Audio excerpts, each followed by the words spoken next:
Welcome to the SalesWings Expert Interview Series with host Philip Schweizer and Michael Burton. Hello, everybody, and hello, Michael. How are you doing? I'm doing well. Good to see you again. Yeah, likewise. It's Friday, almost end of my day, but you're just getting started. But we're looking ahead of a good weekend, and it's been a busy year as well, hasn't it? Looking forward to Christmas, I assume. I am. It's been a bit of a crazy year, kind of building up Stitch, over the past, and we're on a calendar year, so we still got a couple more days to get in before we finish out the year. But yeah, it's been a fantastic journey so far. Yeah, super. And we'll have time to talk about this. So also welcome to the audience. So this is another SalesWings expert interview from our expert interview series from MarTech leaders and experts in the ecosystem. So Michael, you and I believe the first time we have met in person was at Dreamforce 2019. We were sitting outside of the LinkedIn office, and it was all about Salesforce. It was all about Dreamforce at the time. And since then, so you were CEO at Lev or Lev Digital, which at the time I would say was probably one of the, if not the most influential Salesforce marketing focused agency out there. And you have sold this later on to Cognizant. And today you co-founded Stitch. Let's say you've almost switched sides a little bit. Tell us a bit what happened between there and today. I'm surprised that you remember exactly where we're located. Can we first start there? That's a great memory. I remember we were outside in San Francisco. It must have been like September, if I recall, September of 2019, but great memory. Yeah, it's been, my background has, I've been, over the last decade has been spent in marketing tech. My entire career has been in professional services, but it's been the last 10 years where it's been marketing tech. And that journey started when my wife told me I'd be crazy not to take this job offer from ExactTarget years ago inside their services business. So that was kind of my entry point into marketing tech, and that's how I got focused into Salesforce Marketing Cloud. And acquisition by Salesforce happened in 2013 of ExactTarget, and it was an interesting moment because ExactTarget didn't really lean into a partner ecosystem, definitely not like Salesforce does. Salesforce does a tremendous job of that. And so I saw an opportunity, and ultimately, after a few years, that Salesforce said, I want to go do this outside of a tech company because I've always been services embedded in kind of a tech company. But this was the first time to branch out, and that was Lev to go do that. And you're right, I did not start as the founder or CEO of Lev, which I can talk about later about like why that led to me doing Stitch. I kind of thought Lev would be interesting because it was an existing business, not huge, maybe 20 people. And it'd be a great platform to go build this Salesforce Marketing Cloud business. And that's what we did, and kind of reinvented what Lev was and turned it in truly to one of the most influential Salesforce Marketing Cloud consultancies in the world, competing with the biggest GSIs and agency holding companies out there. And it was an awesome journey, and I learned a whole lot. And we did exit out to Cognizant in, I think, March of 2020. But decided I can get into that in a minute about why Stitch, but that's kind of what got almost to that point. But it's about 6 months, I think, from the moment that we first met to when we exited the business to Cognizant, in an awesome journey, which kind of brought up stuff to 2022. Right. Yeah, very exciting. I remember when ExactTarget was acquired by Salesforce, we were a Pardot customer. And we had onboarded to Pardot, and I believe 3 months in, they were acquired by ExactTarget, and then ExactTarget was acquired by Salesforce. So definitely part of the MarTech history. So a great start. So you co-founded Stitch now with Bobby. So what are maybe some of the dynamics, in the market, whether it's the marketing technology landscape or how, buyers engage with, or customers engage with buyers? What are some of these dynamics that have influenced you and your thinking or your decision then to go and co-found Stitch, and obviously also in regards to that new focus in terms of tech? Yeah, so I break it down into three buckets when I think about like what are the personal motivations for starting Stitch along with Bobby, who was the first to join me at Lev. He was originally part of my team at Exact Target. He went to Marketo, and I convinced him to come back over to this world together from Marketo. So there's kind of these personal reasons why we decided to do Stitch. Second thing is like, why is Braze a good opportunity for a services business? And then there's the product side of Braze and where they're going, or kind of the things that we look at. So like the first bucket, like why personally, I think Bobby would echo similar sentiments. It was, I almost wanted to see what would it be like to truly start a business from scratch. Like my theory about Lev was go and use an existing business as a platform and kind of reinvent it and move it in another direction. But I'd never started something from scratch. My original theory was it would be easier to start with an existing platform, and I was wrong. This is like Stitch has actually been easier than what it was at Lev. Not easy, but easier. So I always said there was like this part of us that wanted to say, can we go do this on our own and have similar success and learn from a lot of things that we did at Lev that worked well and what didn't work well. So there's kind of like the personal thing about why we decided to go do this. And then if you think about Braze, like why Braze from a partner perspective, like why would this make sense? Because it's still, if you even listen to the earnings call last week with Braze, they talk about they're still very early when they talk about the consulting partner ecosystem, like the maturity. But I thought there's significant opportunity here for 5 reasons. One, the product is outstanding. We can kind of get deeper into that. 2, I think that the leadership team is quite incredible. Some of the smartest people I've ever met. Bill Magnuson truly is one of the smartest people I've ever interacted with. Yet at the same time, quite humble and grounded. And sometimes always not appearing. Like you're taking a company to public, you build a great story, you're incredibly intelligent, great education, still very humble and open. I love that. But then there's the market dynamics that we saw. The first thing that we saw is Braze has a small percentage of their actual revenue comes from internal services. It's about 4.5%. And that's been steadily declining. I would argue that they probably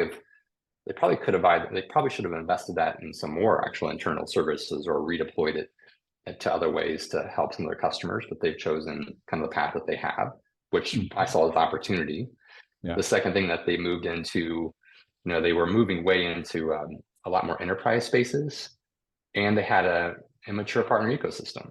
So like all those dynamics said, all right, we've had experience doing this as a channel partner. We want to go do this.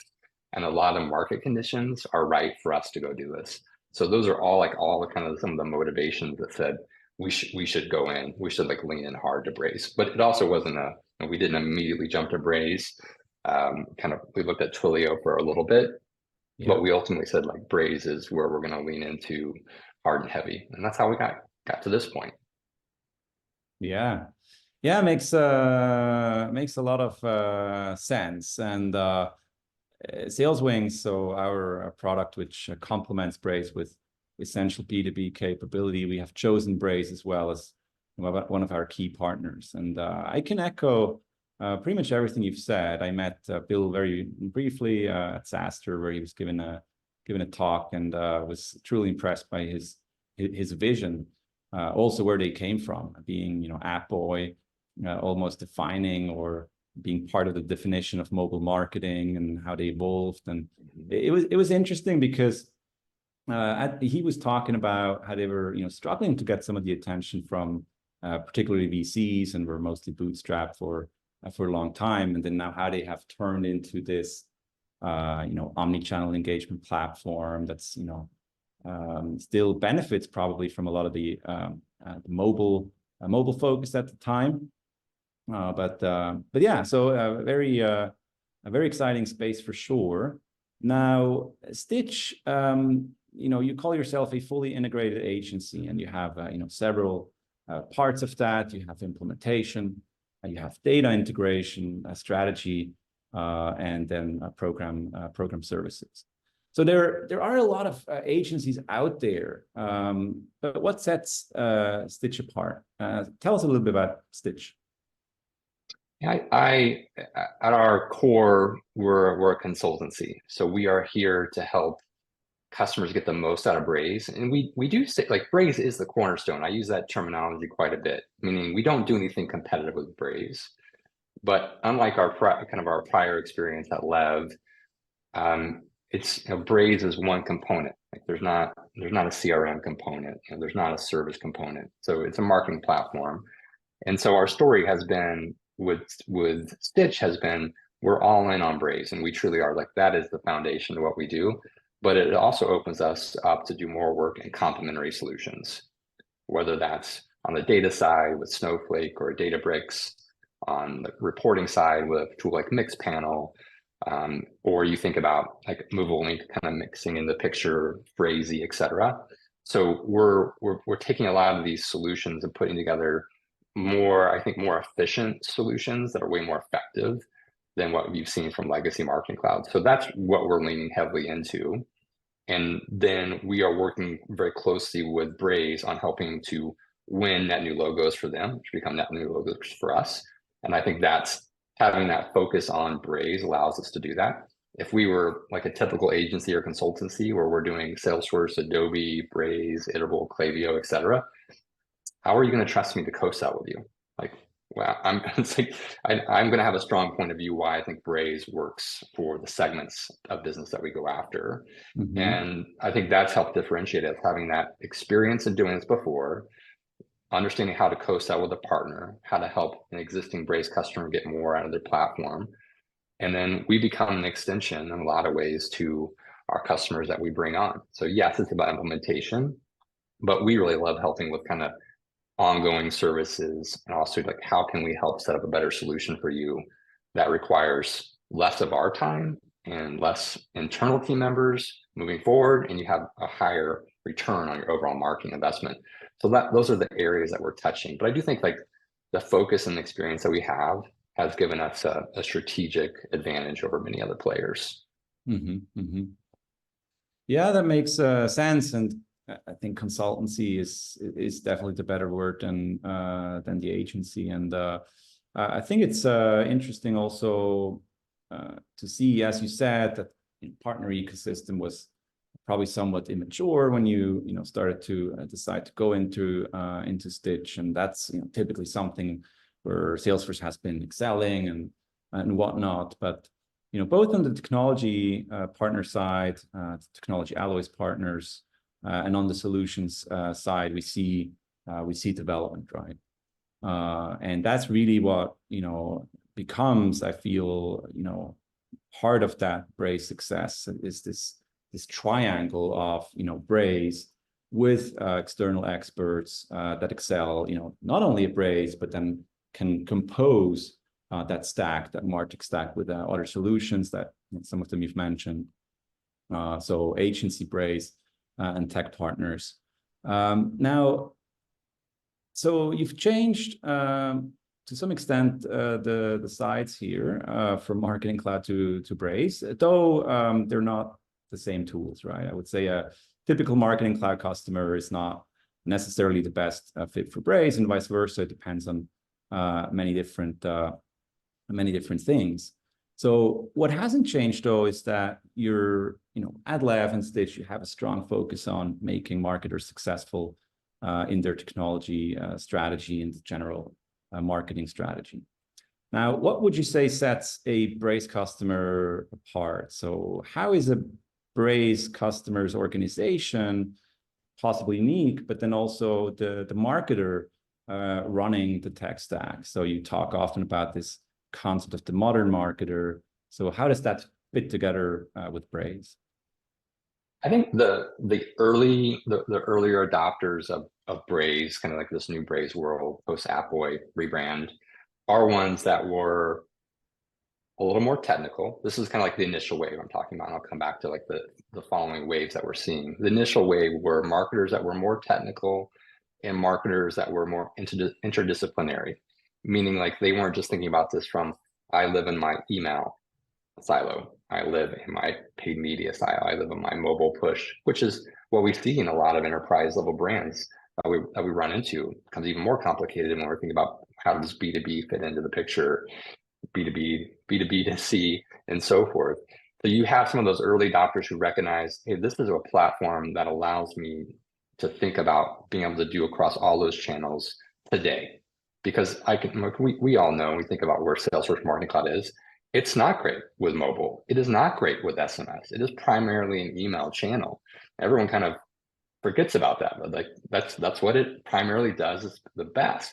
And it's a bunch of acquired companies to form together a solution. It's not one solution that's been built organically over time. So that early adopter of Braze said, hey, I see this as an advantage. And I think some people wrongly say, well, Braze was just doing mobile. Actually, back in the beta product, it was doing mobile and email. In fact, it was doing email before Iterable was even born. And so it's been a part of the product since the very beginning, but it's that kind of across multiple channels. So that was the first wave. And then the second wave is now seeing, and this was happening before I was, this was happening when I was at Lev, where customers were saying, hey, we've heard this vision. And I won't just pick on Salesforce. I think Adobe is the same way. And we saw this with Oracle and Cheetah and Amarsis, where everyone is saying, hey, this is this great platform. And it's really not a platform. It's a lot of acquired products over time. And customers are being charged a premium for it. And the prices are increasing again this year. And they're saying, hey, my utilization of this platform has gone down. Innovation is slowing. What am I doing? And that's kind of the second wave of migrations from legacy marketing clouds are what we're seeing now with Braze. So that's kind of the different dynamics of the audiences that have been using Braze over time. And I do think that they will continue to do a great job of moving customers off of legacy marketing clouds and being very competitive with the Iterables and Cordials of the world. Mm-hmm. Yeah, it's very interesting. One thing I noticed as we started to immerse ourselves into the Braze ecosystem is that it felt like the different teams within the marketing tech organization are working more closely together. So one example is, data teams working, more collaboratively with the digital marketer. Another benefit, probably that's linked is the better usability of Braze. So there's a faster learning curve, but you mentioned, off the, let's just say what is out there today. But then over time, there's innovations coming out, and marketers need to learn that. They need to adapt to what's coming. And I read the recent report, the Chief MarTech report 2024. And it was talking about how the sentiment of organizations over the last 3 years has grown in so that they actually underutilize tools in their tech stack. And here I see a strategic advantage of for Braze customers as well, is that they get a platform which is expandable and which is not only technically expandable, but which is expandable in reality as well, right, in practice. Yeah, I mean, you're spot on. The Braze messaging has been very much, we'll meet you where you are today, but we're going to support your growth. So if you want to come in as an SMB customer in one channel, you can do that and continue to grow. If you want to be an enterprise level customer who wants to come in from Salesforce and consolidate everything into Braze across multi-channel, you can do that as well, because you're spot on. I think that they well positioned themselves in that way. They're not always strong as sending their entire, broadcasting their message. Salesforce does a way better job of broadcasting their message, but what the message that they have is real. And they just need, I think, I kind of hope that Braze just becomes a little bit more, I don't know, maybe inspirational, a little bit more production in their marketing message. I think that will benefit all of us. Stitch SalesWings as other as they continue to capture more market share. But in general, like what their message is what we see happening in reality with customers migrating to Braze. Right. Yeah, and the success that Braze drives for Braze customers definitely gets spread through word of mouth. Yeah, I'm also looking forward to I guess Braze maybe being a bit more self-confident. I think they are, but there's so much to it that may not be evident, right? So you did say, it's often conceived as or has been conceived more mobile marketing focused, but today they're provide offerings across channels. So I was I do regularly look at some of the content you guys put out there. Stitch is a great resource hub on the website, and in one of your recent articles you mentioned about this trend of the great unbundling of the MarTech stack. And what that means is that, and actually that question will go to you, but you in this unbundling you have a core platform, and then you have best in breed solutions complementing that. So what is the key success factor for that to work? And what do you feel, what has fueled this trend of this unbundling of the tech stack? Yeah, and we were definitely thinking about this movement. Juan Mendoza, who does the MarTech, it's the MarTech Weekly, wrote a very detailed analysis of thinking about the unbundling. I'd always recommend people check him out. I'm a big advocate what his content is out there. But we saw this happening too, and where customers are saying, I think it starts with, you said it, we've seen it in Gartner reports, the feeling of utilization of the MarTech stack has gone dramatically down. In 21, it was, I think they thought they were using around, call it in the 50%ish, 50, 55. 22, it was in the 40s. 23, it's in the 30s. And so I think everyone's saying, why we're paying for a lot here, but we're not really getting a ton of value. And so you have that happening, that reality happening. So, well, you can argue with the percentage what it is because it's more feeling, but it's definitely happening. Right. You have macro conditions that were forcing to say, hey, we've got less budget. And I think that was a big kind of initial push to say, what's going on? Really, what are we getting out of our MarTech stack that open people's minds to say, hey, let's be more thoughtful. Do we really need the CDP? Do we really need Salesforce Marketing Cloud? Like, if we're just using this one component of email, yeah, we're still also we're using Attentive. We've got Airship in the mix. Like, what is happening here? And so I think that there was this push to say, all right, how do we, are we really getting a lot out of our main platform? Just says, maybe not. Let's look at other ways to think about pulling together point solutions, because we're already doing a little bit of that, but still relying heavily on these big legacy players. I think those were big drivers behind this. And then sometimes I don't like talking about AI and machine learning, because it's like, let's just talk about innovation. That's really what's happening. It's about, yes, it's really about like innovation that's happening. But I think some of the other players too that were more like a Braze had an advantage in that space of being way more innovative. So I think all those things were kind of in the mix and seeing this movement. Now, on the other side, we also are seeing, and Braze talks about this, is that while you see some of that movement, you also see customers consolidating. So you see them consolidating on platforms like Braze. So we see both of those trends happening. It'll be interesting to see what wins out in the end. I think it's, as always, something in the middle that will become the reality moving forward. But you do see customers saying, hey, like we're using Salesforce for email. We've got Twilio for SMS. We have another solution for mobile. Why don't we move it all into Braze? So you see Braze kind of benefiting a little bit from that movement as well. So I'm paying close attention to seeing like what will happen. I think a lot of this is theory right now, and we need a little more data to see how this plays out over the next few years.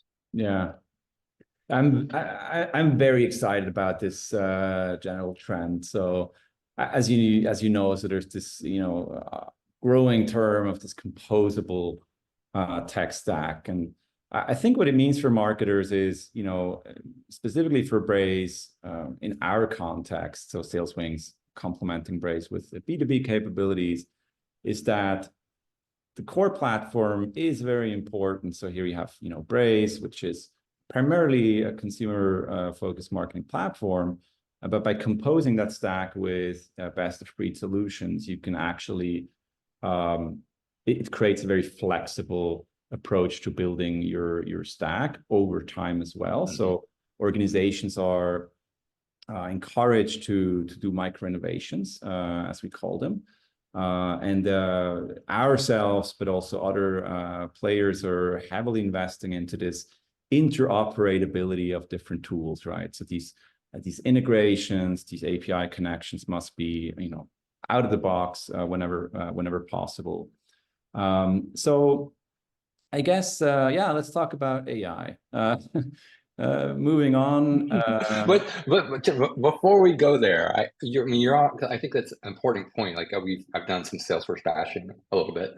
But to even that point, we talk about Braze, like you already have a Salesforce investment. Like sales and service are incredible products.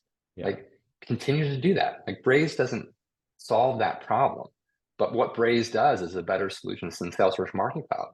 So we plug it in, we plug Braze into Sales and Service Cloud in the exact same ways that Salesforce Marketing Cloud is plugged into Sales and Service. Because you're right on, because then you kind of layer in a SalesWings in that solution. And then you actually just have a way better experience. And it has better outcomes. It's likely more cost efficient. Yeah. And I think my point is like that's an excellent call out. Yeah. Yeah, and by the way, you mentioned that G2 crowd report, which also was quite insightful for me. So you have, of course, the core of a marketing engagement platform. You have things like data management, you have subscriber management, segmentation, you have different channels, but some of these, features, you can call them features that you would find in best-in-breed solutions. So in our case, this is lead profiling and qualification, sales insights, all these things. G2 found that when they're available at the core, so built into an all-in-one platform, they're actually generally rated quite low by customers. So customers do want, and here we're talking, tens of thousands of reviews, right? So it's representative. So I think this trend makes total sense, right? To complement Braze or and others with these best-in-breed tools. But it requires know-how. Like what solutions are even out there? How do you pull them together? And a lot of the brands that we work with don't necessarily have that. They're stuck just driving their day-to-day job, which they have high expectations to drive outcomes. And back to the earlier question about what's driving such a success, that clearly is one. Like we want to stay close to what's happening and come back and say, here's what you should be doing. Like this is how it's going to work. And I think that's where consultancies play an important role. Yeah, absolutely. Absolutely. So the AI trend. So AI it's been such a crazy year. I remember end of last year when I heard first time about ChatGPT, tried it out. I was immediately amazed. You could literally ask it a great question. You could ask it to write a song and so on. And like often the feeling I had, so SalesWings was one of the first sales enablement solutions for our sales enablement part to build an integration and a sales assistant with ChatGPT. And we actually beat Salesforce to market by 2 days, which I'm still very happy about.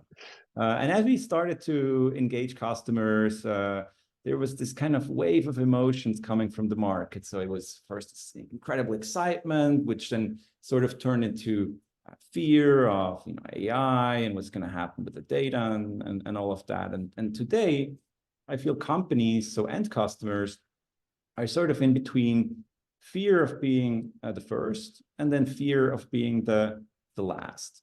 And it's literally hard even for experts to stay up to date with what's coming here. But from your perspective, so where are we headed with all this AI, with all this AI developments? So it is real, and I think about this, but people are very hesitant right now. You're right. There's initial excitement, and somehow some of these models have almost regressed in some ways. I was actually working on, I was using Bard yesterday. That's kind of primarily what I use. And I was doing some research and saying, I was asking questions about Accenture acquisitions of Salesforce consultancies. And it called out this one that said it was acquired in 2021. And I knew like, well, that's not right. It was just acquired about 3 weeks ago. And I said, Oh, and I asked it like, well, I'm like, wasn't this, I forget the name of it, acquired in 2023? And it came back and said, yes, you are correct. That was my mistake. And I started asking questions like, well, why did you say it was in 2021 if you knew it was your mistake? So I think that's a real concern. And I think that there's also a concern about if we're all using the same models, then we all in the end look exactly the same, which is not, that cannot happen. Like, how do we differentiate ourselves in the marketplace? So I think people are trying to understand, how does AI run against my own data in addition to leveraging solutions like OpenAI? So that feels very early, and I mean, customers struggle today just pulling their regular data together into one view, let alone thinking about it, how are they going to run AI against their own data? I do think that's where Databricks is really well situated for the future. I think Snowflake will be there too, but I think it's still very early. But when we think about how does AI, where do we get the most excited about where AI will help marketers? I think it's inevitable that like a solution like Braze is less on content and images and what's the right subject line. I don't think those move the needle a little bit, but probably not as what the future really is going to hold, where we can very much imagine a world where a platform like Braze completely eliminates the concept of what was a content calendar. Like, so many brands set up a content calendar. We send out men's shoes on this day. This is how it works. This is when we do women's apparel. And that happens all the time now. And I think that whole world is disrupted completely, where it's saying, hey, I'm looking at your data, I'm looking at industry data, and here is what the campaign should be running. And not only that, we have this concept of like, when we send out a marketing campaign, we send out, people think of it as like sending out an email campaign. But I envision a world where AI is saying, we're optimizing to every single individual. Like, maybe Philip prefers a mobile push. Maybe Michael prefers an email, and Michael prefers to see this type of content in an email at this time of day with this type of subject line, this type of imagery. And that's what is one campaign. And like that world is not far away and I think that's where AI will really disrupt marketing and marketing tech and make it way more efficient, more effective.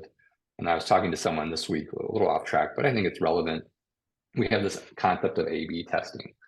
We're always trying to optimize for like, what's going to drive the most revenue. Like, okay, this particular message is being received by this greater number of audiences, so that's what we should push out. But what about the other people that want the other message? So we should actually be optimizing for everyone. Like, how do we win across everywhere? And I think that AI will allow us to be more effective at optimizing for everyone to drive the best experience for them.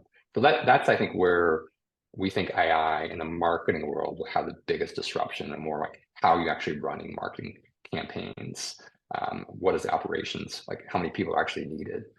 And we've actually been playing with this concept of Stitch almost over time becomes your anti-agency, because we're setting this up to run for you. Like, you don't need as many marketing people on your current team. You don't need big agencies to help you. We're going to be the ones that are going to help set it up for you. So that's kind of what we're thinking right now. Interesting thoughts. And I think you said several interesting, there were several interesting aspects there. I think generally we can say it's early days. It's exciting just to think about. I think we'll watch this interview in a year, and it's going to be interesting to see what has materialized and whatnot. But it feels that both AI and the users are in the infancy, and probably when you ask Bart this question and then asked it to verify, you made that model better. And effectively, I can't remember top of my head whether it's IBM or Facebook, but they built this chess computer that would literally train itself with 40,000 chess games to become a chess master, right? And so that's one part, is AI being, getting smarter. And the other thing, so while today, as you know, there's generative AI, you can generate content, subject lines, things like this. I agree with you that the analytics part will become a lot more powerful as well. So being able to connect, your own first-party data to whether it's OpenAI or other LLMs, and then really, taking conclusions from that. And I think that's a big challenge, right? Because how is AI going to make the right conclusions? And I see potentially a risk there, is that marketers are, going to adopt immature AI applications too early, which may be leading to wrong decisions. Hence, again, the need for consultancies like you guys who can test things, iterate on things, and being active in the Braze ecosystem. I think they're definitely ahead there as well on the AI side. Yeah, so maybe in a year you and I are going to be talking fully virtual. So who knows? be like, I'll plug up a few prompts. For real, right? A few prompts, and then we'll be out. We'll just go do something else. Yeah, exactly. So last but not least, so you have been successful with Lev. You have, I believe, Stitch has doubled in size this year, in a challenging year, I'd say, for the global economy. If you could go back and you meet Michael when he's, say 20 years old, 25 years old, what would be the sort of advice you would give him, some of the insights, what are the key success factors, in professional and personal life, I guess, that you wish you would have known when you were... Yeah,